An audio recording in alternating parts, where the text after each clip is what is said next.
NN में ताज़ा तरीन खबरों के साथ मैं हूं इरम दुरानी। बाबर तुफैल केस का ड्रॉप सीन। तुसी कुछ भी नहीं कर सकते मेरा मैं हर बंदा खरीद सकता वा पुलिस वाला की पुलिस वाले तो वड्डे ले मैं हर इंसान खरीद सकता। डॉक्टर ने कहा मैंने कहंदा तेरी मैं मदद करांगा तेन मैं 40 लाख रुपया देवांगा मैं तेरी मदद करांगा वेख तू कुछ ना करी तेन लाश भी मैं देवांगा। भाई साहब के कमरे में गए बाबर भाई, फिर वो 2 आदमी उसको लेके चले गए।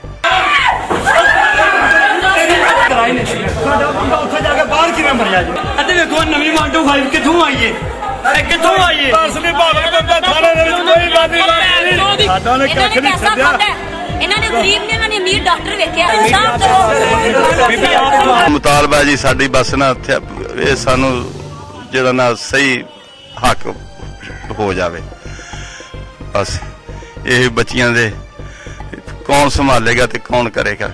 बाबर तुफैल केस का ड्रॉप सीन। मुद्दईया महनाज बीबी, बेवा नुसरत बीबी और वारिसान ने कत्ल का केस वापस ले लिया। मकतूल बाबर तुफैल ने खुदकुशी की थी, हमने तसल्ली और सफाई ले ली है। पुलिस ने मुकदमा खारिज कर दिया। तफसील के मुताबिक बाबर तुफैल केस, मुद्दईया महनाज बीबी, बेवा नुसरत बीबी और वारिसान ने कत्ल का केस वापस ले लिया। मकतूल बाबर तुफैल ने खुदकुशी की थी, हमने तसल्ली और सफाई ले ली है। पुलिस ने मुकदमा खारिज कर दिया।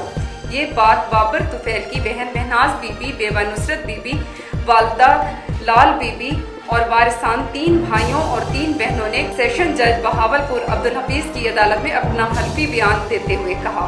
उन्होंने कहा, सेशन जज बहावलपुर अब्दुल हफीज शेख के सामने अपने मुश्तरका बयान में कहा कि हमने मुकदमा नंबर 216/12 ज़ेरे दफा 302/34 थाना कोतवाली में मुल्ज़मान शेख मोहम्मद असलम और ASI अब्दुल वहीद से पंचायत के जरिए सफाई ले ली है और हम समझते हैं कि बाबर तुफैल अल मारूफ बाबर शाहीन ने बहुत से लोगों से रकम ले रखी थी और उसकी अदायगी कर ली थी और बाबर तुफैल अपनी मर्जी से फैक्ट्री में मौजूद था और उसने खुदकुशी की है, ना कि उसको कत्ल किया गया है।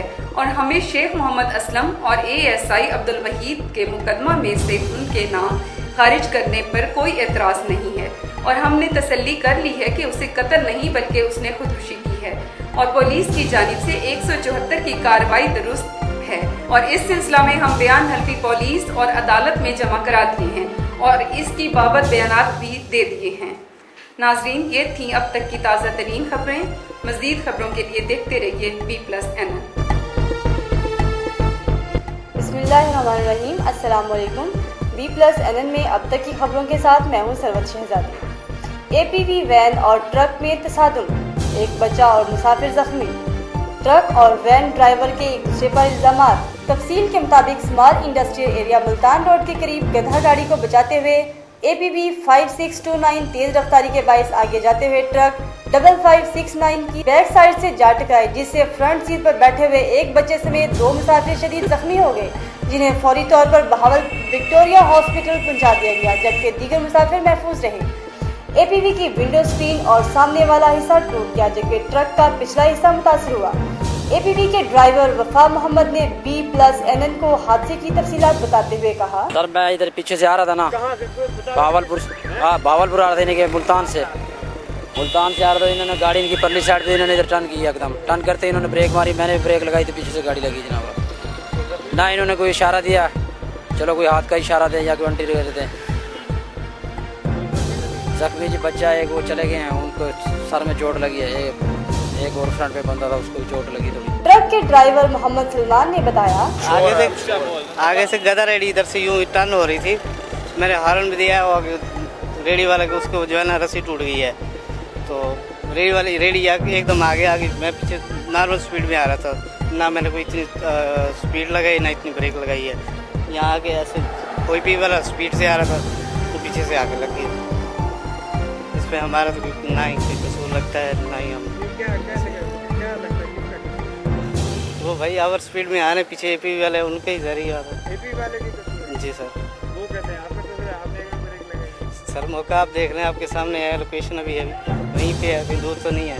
एनी शाहिद राहगीर ने कुछ यूँ बताया, मैं बिल्कुल सामने खड़ा हुआ था, ठीक है ना, इधर से खोता रेडी आ रहा था, उसकी लगामें टूटी हैं। ये ड्राइवर बिल्कुल नॉर्मल स्पीड में आ रहा था, ये बिल्कुल तेजी में नहीं था, ये सुकून से आ रहा था, इसके आगे खोता रेडी है, इसने इधर गाड़ी रोक दी है। वो बिल्कुल स्पीड में आ रहा था, पीछे आगे लगा है वो। अब वो कह रहे हैं इनका कसूर है, वो कह रहे हैं उनका कसूर है। पुलिस को बुलाया, पता नहीं क्या करती है पुलिस। ये थी अब तक की खबरें। मजीद खबरों के लिए देखते रहिए B+NN।